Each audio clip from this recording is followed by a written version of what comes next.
ಇಡೀ ದೇಶದಲ್ಲಿ ಮಾದರಿಯಾಗಿರ್ತಕ್ಕಂಥವ್ರು ಬಡವರು ಅಂತೆಲ್ಲ ಇವರೇ ಶೋಷಿತ ವರ್ಗದ ಜನ ಅನ್ನೋ ಮಾತು ಹೇಳ್ತೀನಿ. Backward class, schedule caste, minorities, ಬಡವರು, ಮೇಲ್ವರ್ಗದಲ್ಲಿ ಬಡವರು ಕೂಡ ಗೌರವದಲ್ಲಿ ಇಟ್ಕೊಂಡು ಹೇಳ್ತಾ ಇರ್ತಕ್ಕಂಥದ್ದು. ಒಂದು ವರ್ಗಕ್ಕೆ ನಾವು 40,000 ಕೋಟಿ ರೂಪಾಯಿಗಳನ್ನ ಕೊಡ್ತಾ ಇರ್ತಕ್ಕಂಥ ಅಭಿನಂದನೆ ಸಲ್ಲಿಸೋದು ಬಿಟ್ಬಿಟ್ಟು ಡಿವೇಟ್ ಮಾಡಿದ್ರು ಅಂತೇಳಿ ಯಾವ ಕಾರಣಕ್ಕೆ ಇವನೇ ನನಗೆ ಕೌಂಟ್ರ್ ಕೊಡ್ತಾವನೆ. ಈಗ ನಾನು ಕೊಡ್ತೀನಿ ನೋಡಿ ಕೌಂಟ್ರು, ಬೆಚ್ಚೆ ಬೆದ್ದು ಬಿಡಬೇಕು. ನಾಗರಾಜ್ ಯಾದವ್ ಎಲೆಕ್ಷನ್ ಪೀಕಲ್ಲಿ 2023 ನಾನು ಪ್ರಶಾಂತ್ ಇಲ್ಲೇ ಕೂತ್ಕೊಂಡಿದ್ವಿ. ನಿಮ್ಮ ಪಕ್ಷದ ಕಡೆಯಿಂದ ನಿಖೇತ್ ರಾಜ್ ಮೌರ್ಯ ಅವರಿದ್ದರು. ಅವ್ರನ್ನ ನಾನು ಪ್ರಶ್ನೆ ಕೇಳಿದೆ. ನಿಮ್ಮ ಪ್ರಣಾಳಿಕೆ ಬಿಡುಗಡೆ ಆಗಿತ್ತು, 5 ಗ್ಯಾರಂಟಿಗಳನ್ನು ಘೋಷಣೆ ಮಾಡಿದ್ರಿ. ನಾನು ಕೇಳಿದೆ ಅವ್ರಿಗೆ ಎಲ್ಲಿಂದ ತರ್ತೀರಿ ಈ ದುಡ್ಡನ್ನು ಅಂದರೆ BJP ಅವರು 40% ಭ್ರಷ್ಟಾಚಾರ ಮಾಡಿ ತಿಂತಿದ್ದಾರೆ, ಆ ದುಡ್ಡನ್ನು ನಾವು ಭ್ರಷ್ಟಾಚಾರ ಮಾಡದೆ ಉಳಿಸ್ತೀವಿ, ಜನರಿಗೆ ಕೊಡ್ತೀವಿ, ಈಸಿಯಾಗಿ ನಡ್ಕೊಂಡು ಹೋಗುತ್ತೆ ಅಂದರು. That is not my answer. We have resources. Karnataka progressive state. ಅಯ್ಯೋ ನಿನ್ನ ಗಂಡ ಹೆಂಡತಿ ಮಕ್ಕಳಿದ್ದಾರೆ, ರೈತ ಕುಟುಂಬ ಅಂತ ಅಂದ್ಕೊಳ್ಳಿ. ಗ್ಯಾರಂಟಿ ಬರುವುದಕ್ಕಿಂತ ಮುಂಚೆ ಆ ರೈತನಿಗೆ 2 ಸಲ 4,000 ರೂಪಾಯಿ ರೈತ ಸಮ್ಮಾನ ಅಂತ ಬರ್ತಿತ್ತು. ನೀವು ಗ್ಯಾರಂಟಿ ಬಂದ ಮೇಲೆ ಏನಂದ್ರಿ? ನೀನು ಹೆಂಡತಿ ಕೊಡ್ತಿದ್ವಲ್ಲಪ್ಪ, ನಿನ್ಗೆ ಯಾಕೆ ಬೇಕು 4,000? ನಾನು ಕೊಡಲ್ಲ ಅಂದ್ರಿ. ಓಕೆ ಅಂದ, ಹೆಂಗೂ ನನ್ನ ಹೆಂಡತಿಗೆ ಬರುತ್ತೆ ಅಂದ ಅವನು.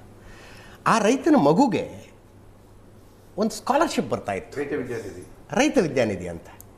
ಗ್ಯಾರಂಟಿ ಕೊಡ್ತಾ ಇದ್ದೀವಲ್ಲಪ್ಪ, ಅದು ಯಾಕೆ ಬೇಕು ನಿಮ್ಮ ಮಕ್ಕಳಿಗೆ ಅಂದ್ರಿ. ಅದನ್ನು ಬಿಟ್ಟ ಅವನು. ಆಯ್ತು. ಅವನೊಂದು ಬೋರ್ ಹಾಕ್ಸಿದ್ರೆ ಸರ್ಕಾರ ಉಚಿತವಾಗಿ ಒಂದು TC ಕೊಡ್ತಾ ಇತ್ತು.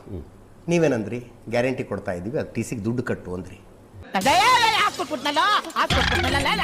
2.5 ಗ್ಯಾರಂಟಿ ಕನೆಕ್ಟ್ ಮಾಡಲಿಲ್ಲ. ಅಲ್ಲಲ್ಲ, ಒಂದು ನಿಮಿಷ. ಗ್ಯಾರಂಟಿ ಕನೆಕ್ಟ್ ಮಾಡಲಿಲ್ಲ. ಆಯ್ತು, ದುಡ್ಡು ತಗೋತಿದ್ರಿ ತಾನೆ. 2.5 3 ಲಕ್ಷ ರೂಪಾಯಿ ಒಂದು TC ಕಟ್ಟಬೇಕು ಅವನು. ಇಲ್ಲ, ಅದರ ಅರ್ಥ ಕಟ್ ಆಫ್ ಟೈಮ್ ಕೊಟ್ಟಿದ್ವಿ. ನಾಗರಾಜ್ ಯಾದವ್ ಪ್ಲೀಸ್ ನೀವು 24,000 ಒಂದು ವರ್ಷಕ್ಕೆ ನೀನು ಹೆಂಡತಿಗೆ ಕೊಡ್ತಾ ಇದ್ದೀವಿ, 2.5 ಲಕ್ಷ ನೀನು TC ಕಟ್ಟು ಅಂದ್ರೆ ಅವನು 10 ವರ್ಷ ಹೆಂಡತಿಗೆ ಬರೋ ದುಡ್ಡನ್ನು ಒಂದ್ಸಲ ಕಟ್ಟದಾರಿ ಅವನು. ಉದ್ಧಾರ. ಇದೇ ರೀತಿ ಚರ್ಚೆಗಳ ಇದೇ ಚಾನೆಲ್ ಅಲ್ಲಿ ನಾವು 15 ಲಕ್ಷ ರೂಪಾಯಿ ಒಬ್ಬರಿಗೆ ಹಾಕ್ತೀನಿ ಅಂತ ಹೇಳಿದ್ರಲ್ಲ. People are not bin deprived of. ಒಂದು ನಿಮಿಷ, ನಾನು ನಿಮ್ಮ ಟೈಮ್ ಅದ ಮಾತಾಡಿ. ಇದೇನೇ ನಾವು ಚರ್ಚೆ ಮಾಡಿದ್ವಿ, ಇದೇ ಚಾನಲ್ ಚರ್ಚೆ ಮಾಡಿದ್ವಿ ನಾವು.